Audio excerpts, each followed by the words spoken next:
recebendo o nosso entrevistado, então vamos à nossa vinheta de entrevista.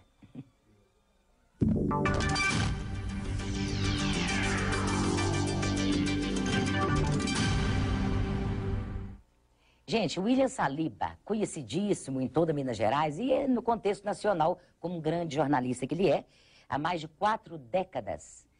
E ele é colunista do jornal Hoje em Dia, da Rede Record de Comunicação, a nossa rede, né, em Belo Horizonte, editor da Carta de Notícias, que é a revista do Vale do Aço, e ele foi apresentador de programas de televisão, inclusive na TV Leste, em 1995.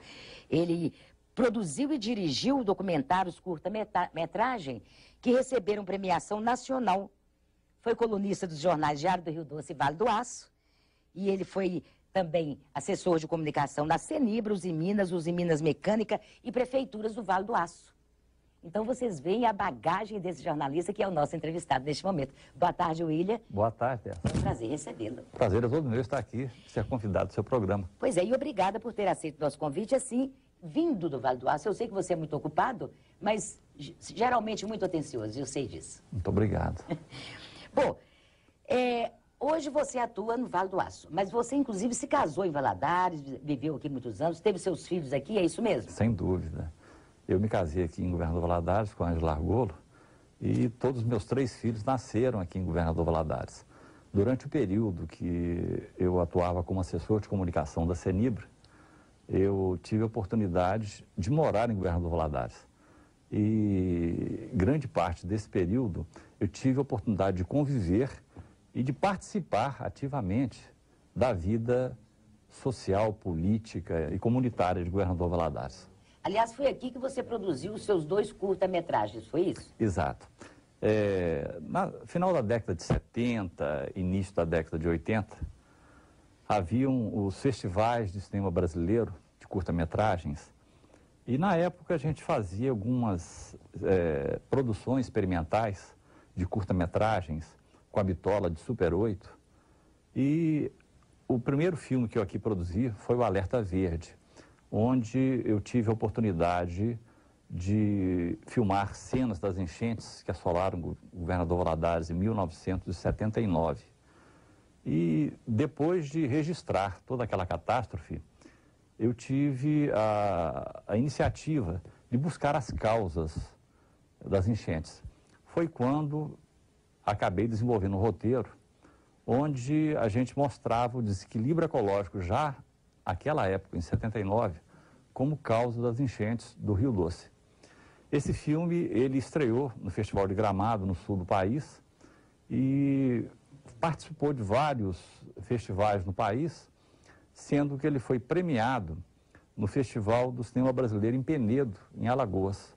Recebeu o prêmio de melhor apresentação na época. Mas você não continuou produzindo filmes, porque eu acho que esses documentários são muito interessantes. Na realidade, a gente produzia filmes quase como um hobby, como lazer, porque a vida profissional sempre foi pautada com atendimento a assessorias das grandes empresas, com atuação no colunismo, né, no jornalismo diário. E com o passar do tempo, a gente se viu mais envolvido nas atividades profissionais e fomos deixando de lado essa veia de cineasta. Bom, são 41 anos de jornalismo. Como é que era atuar como jornalista numa época em que a gente não tinha nem computador, não tinha a tecnologia de hoje, eram outros tempos. Isso era difícil, né? Nossa, é bem diferente. Hoje, quando a gente entra numa redação, você pega o notebook em qualquer lugar, você redige o seu texto, já descarrega suas fotos ali, encaminha para a redação texto e foto de onde você estiver, ou seja, você vai estar integrado, né, ao mundo a partir do seu notebook, do seu tablet, do seu smartphone. Mas quando eu comecei, era na máquina de escrever. De repente você errava o texto, tentava corrigir numa entrelinha, não tinha mais jeito, você acabava rasgando e começando tudo novamente. Agora era mais poético. Sem dúvida, né? Exigia muito mais suor, né? Muito mais dedicação, porque os recursos eram bem limitados. Agora, você atravessou como jornalista os anos da censura, né? Da ditadura. Isso trouxe algum impedimento para você, algum transtorno? Olha, interessante essa lembrança, porque eu comecei no jornalismo na década de 70, no início da década de 70. Eu me recordo que eu era redator do Diário da Manhã, e o Diário da Manhã, repentinamente, recebe um novo senhor que foi colocado dentro da redação como censor. Ah, meu Deus. E esse senhor, todo dia, ia de terno e gravata, todos os nossos textos tinham que passar por ele, de repente você se empenhava, caprichava no texto maravilhoso, passava nas mãos desse censor, ele riscava, você tinha que refazer o texto naquela correria, porque você tinha um horário de fechamento da edição, e o fechamento já não era tão rápido, que você tinha que mandar para o linotipo ia compor linha por linha, para montar uma página, enfim, era uma loucura. E a gente se via, de certa forma, constrangido de ter esse censor dentro da redação. Mas, claro, era terrível. Ainda mais que, com certeza, ele não entendia, não seria nenhum jornalista, não teria esse dom. Me parece, ele era sargento do Exército, se não me engano. Já pensaram? Terrível. E o pessoal da redação, né, todo mundo sempre muito brincalhão, acabaram dando o apelido a ele de Jacu de Gravata. Jacu de Gravata? Ah, mas deveria já ser passou mesmo. seu texto, Jacu de Gravata? Nós temos umas fotos que eu gostaria que o jornalista William Saliba fosse comentando. Ah, sim. Essa foto aí, no meu período de como assessor de comunicação da Cenibra. Foi quando eu tive a oportunidade de receber o Eliezer Batista, que era presidente da Vale do Rio Doce. Aí na foto a gente vê ao lado do Eliezer o então presidente da Cenibra, Abílio dos Santos, aquele japonesinho ali mais ao fundo, era o diretor industrial, o senhor Kohirata, e aquele de barba ali, alto, magro, por incrível que pareça, sou eu. É você. Ok, vamos continuando vendo as fotos. Isso aí foi o período que eu me voltei para Governador Valadares. Eu fui colocado à disposição pela Cenibra da Prefeitura de Governador Valadares para coordenar a visita do presidente João Figueiredo em 1982, se não me engano. E na época o governador de Minas era o Francelino Pereira. Enquanto a gente aguardava o desembarque do presidente João Figueiredo, eu tive a oportunidade de ter uma conversa bem descontraída com o governador Francelino Pereira à época. Ótimo, mas vamos... Isso aí foi a oportunidade que eu tive de ter o meu contato pessoal com o Tancredo Neves. Foi quando ele visitou a Cenibra por ocasião dos 10 anos de fundação da empresa. Certo. Eu era o coordenador de comunicação social da Cenibra e fui o coordenador da recepção do governador Tancredo Neves. Ali ao fundo era o então presidente da Cenibra, o Ricardo Figueiredo, que era o presidente da empresa à época, que também coordenou todas as atividades de recepção do governador, festejando os 10 anos de fundação. Essa já é uma foto um pouco mais antiga, de 1977. Foi no momento da inauguração da Cenibra. Nós aí aguardávamos a chegada do presidente Ernesto Geis ao local. Ali na foto aparece o então presidente da Vale do Rio Doce na época, o Fernando Reis. Aquele calvo com as mãos para trás é o Carlos Márcio Ramos, que era o presidente da Cenibra na época, que inclusive morreu assassinado em Belo Horizonte, em questões familiares. Aquele de branco ali sou eu. Exato. Bom, eu gostaria, aí temos outras fotos, mas eu gostaria de, porque senão não vai dar tempo, ele tem muitas coisas interessantes para falar, claro que as fotos são muito interessantes, mas, por exemplo, apertos que você tenha passado, aconteceu? Sim. Dos apertos que eu passei como repórter, eu me lembro aqui como assessor de comunicação da Uzi Minas Mecânica. Eu fui obrigado a fazer uma matéria numa região considerada assim, de top segurança, né? Foi a base da Marinha, porque a Uzi Minas Mecânica ela construía a estrutura metálica da futura fábrica de submarinos da Marinha. E a pauta do jornal dos Minas Mecânica constava uma reportagem sobre esse assunto. Quando eu fazia a cobertura desse evento, dessa matéria, a cobertura da construção da fábrica, em meio à reportagem, eu recebi a informação de um supervisor que veio correndo até mim e o engenheiro que me acompanhava, pedindo que a gente saísse urgentemente da base da Marinha, porque a reportagem não havia sido autorizada. E como era área de segurança nacional, eu estava correndo o risco de ser preso e todo o material confiscado. Já pensou?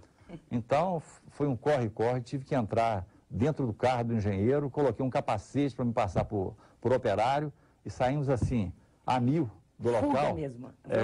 Uma fuga alucinada para sairmos de dentro da base. E gafes cometidas nesse período? Olha, é interessante. Algumas situações que eu enfrentei, como por exemplo, eu dava consultoria de comunicação à Copasa e o governador, na época o Itamar Franco, viria inaugurar a estação de tratamento de água de Ipatinga e Coronel Fabriciano.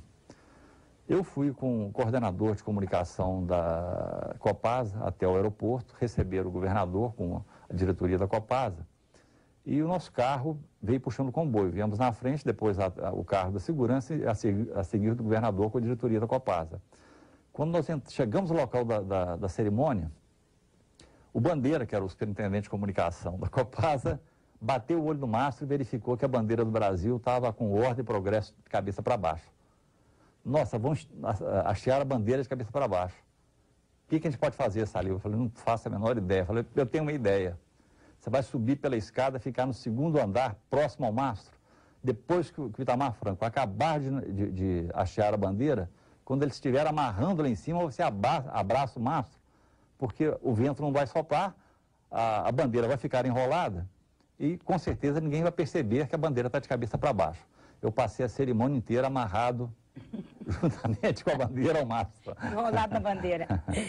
E as suas atividades atuais, como colunista, diretor de revista e de jornalismo online, como é que é? Sem dúvida. Hoje a gente tem a Carta de Notícias Digital, que é uma empresa que gera conteúdo jornalístico para intranets de grandes corporações brasileiras.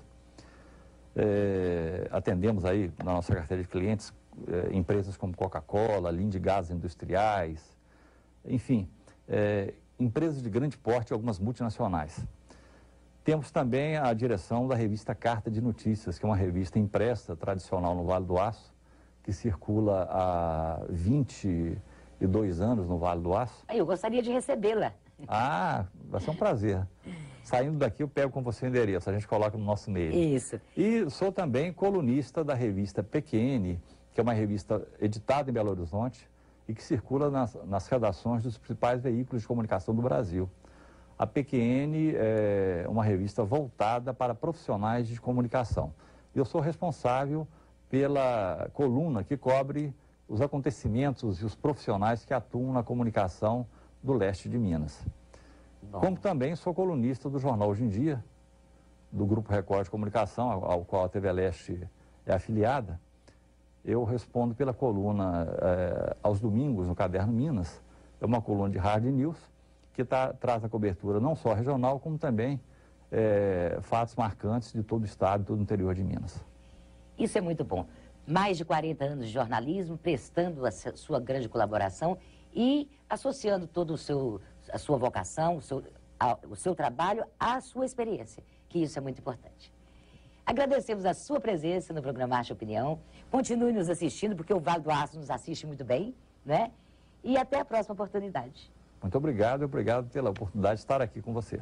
Pois é, estarmos aqui ao vivo é sempre muito bom. Muito bom, muito obrigado. E continue conosco, porque daqui a pouquinho nós estaremos mostrando a nossa... Deixa-me ver se agora é o momento automotivo Kia. Você gosta da marca Kia? Muito boa. Não é? Linda, né? Então nós vamos conhecer mais um modelo Kia daqui a pouquinho, no Momento Automotivo TAG Kia.